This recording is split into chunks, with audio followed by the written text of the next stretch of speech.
Hey everybody, welcome back to Limit Breaker Fitness. Monty here again. Today I'm going to show you how to make a turkey breakfast hash. It's a great way to get a whole lot of protein and a little bit of fat in the mornings and a few carbs as well. It's really easy to make, and this is going to be a pretty decent sized batch here. I've got 1 pound of 94% lean ground turkey. I never go leaner than this. Any leaner than this and you're guaranteed that it's going to be dry. I usually opt for 85 to 90, but this is what they had, so this is what we're going to use. I have 4 eggs, 4 Crimini mushrooms, 1 onion, and 1 medium-sized potato here. And also, I got some baby spinach, and then we're going to be using a little olive oil, a little garlic, and then a few other spices that I'll pull out when we go into the pan there. So, not much left to say. Let's get this thing started. Alright, so to get started, guys, we're going to start by getting all of our vegetables prepped. And, Bruno, you got your hair everywhere. Anyway, we're going to start with getting our vegetables prepped. And especially if you're a beginner, you want to make sure you do all of this first and get everything ready. Because to try to multitask, it can be a little overwhelming, especially when you're not very experienced with a dish or just in general. The French like to call it mise en place, which means everything in its place. I like to call it, well, I don't have anything that I actually do call it. I usually actually do 2-3 things at once while I'm cooking, but I've spent years and years practicing how to cook.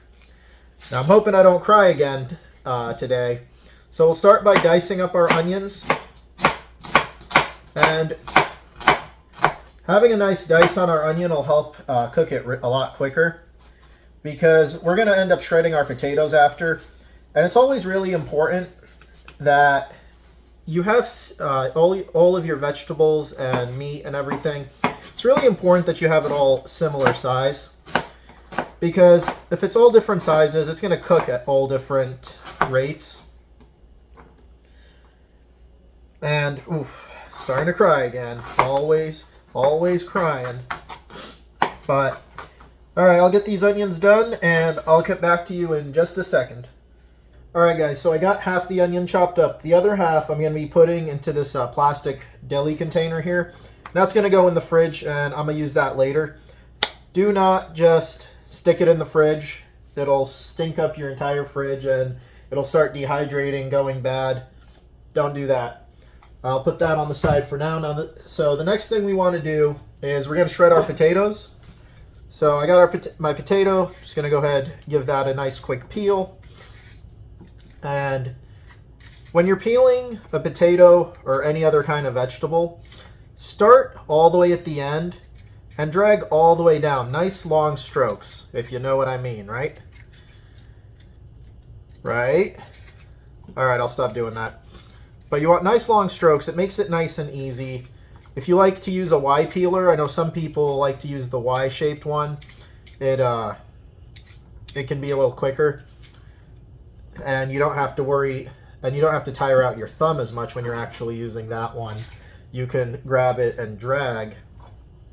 So if that's what you like to use, go ahead and use that instead. It can be easier for beginners. Get some of the gunk out of there. So next what I'm going to do is I'm going to grate the potato.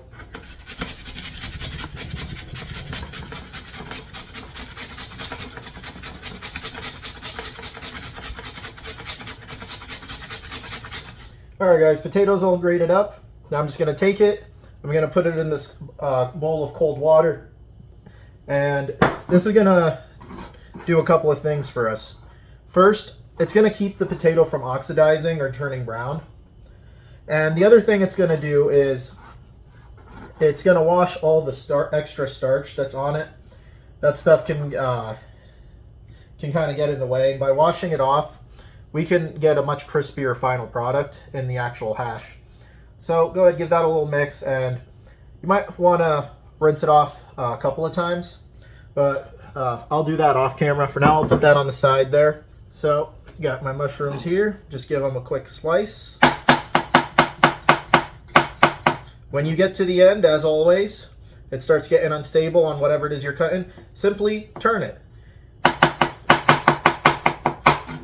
Alright guys, so the last thing I have here is just a nice handful of our baby spinach. I'm just going to go ahead and run the knife through that a few times.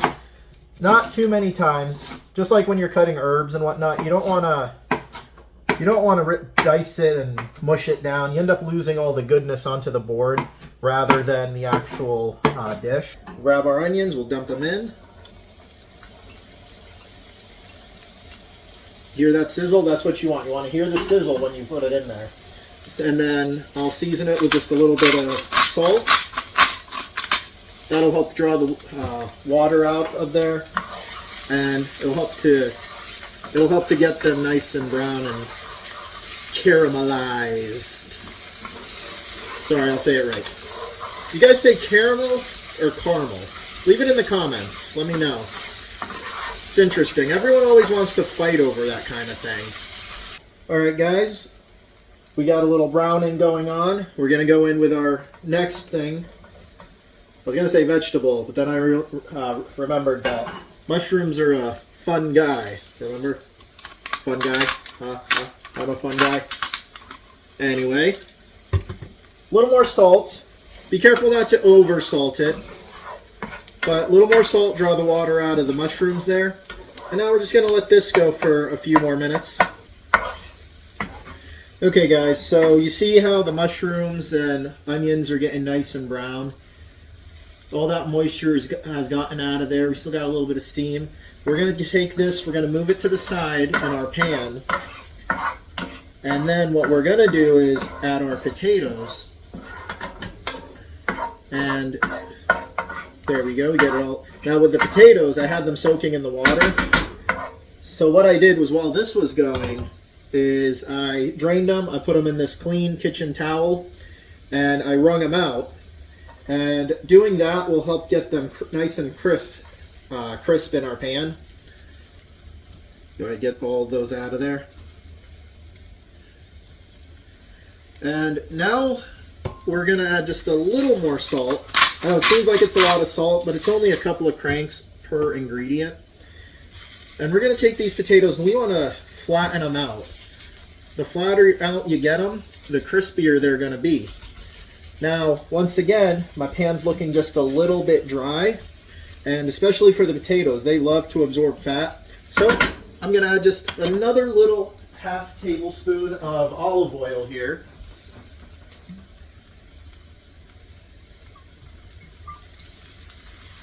And that'll just help keep things going. And we'll just go ahead and let them sit for a little bit. When you let them sit, that's when they're going to get nice and crisp. And by putting the onions and the mushrooms over here on the edge, all together in one big pile, that's going to protect them from burning. And I also made sure that I waited till not all of the moisture was out of them, because that's also going to protect them from burning too. But see here, we got nice shreds all patted out. They're going to crisp up pretty quickly. And then we can go ahead and mix everything together and then add our meat and our eggs. Alright guys, we got our potatoes crisping up. They're cooking through. Now we're going to go in with our turkey. Get that on there. Take this off. Now what you're going to want to do is just let it sit for a minute or so, because when you let it sit like that, it's going to help develop a little bit of a brown crust the same way we would on like a steak. Get that Maillard reaction going, and that'll add more flavor. And that's the secret to a really good dish, is that you're taking the time to add flavor at every level. So I'll just go ahead and flatten this out even more so we have even more of it in contact with the pan.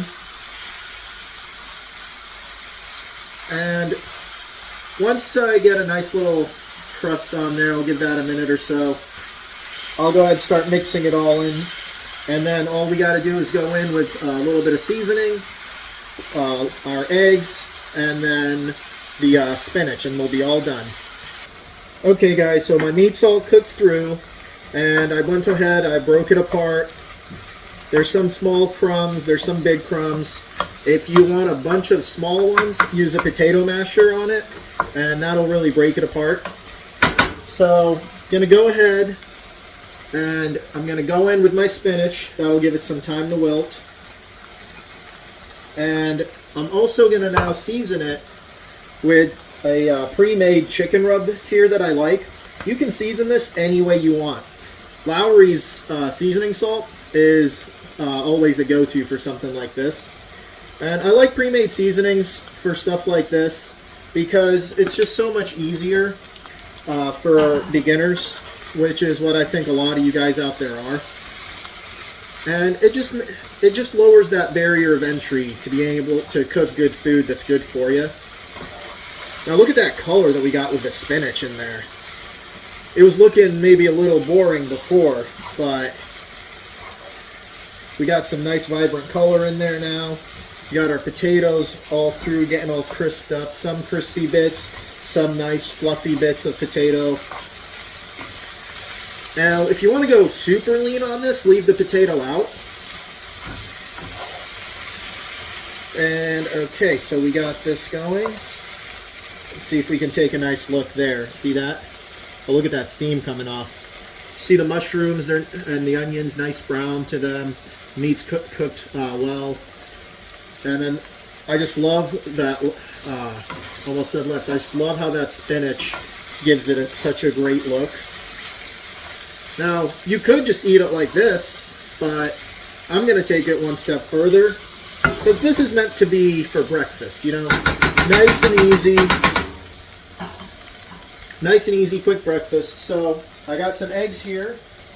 I'll give them another little mix real quick.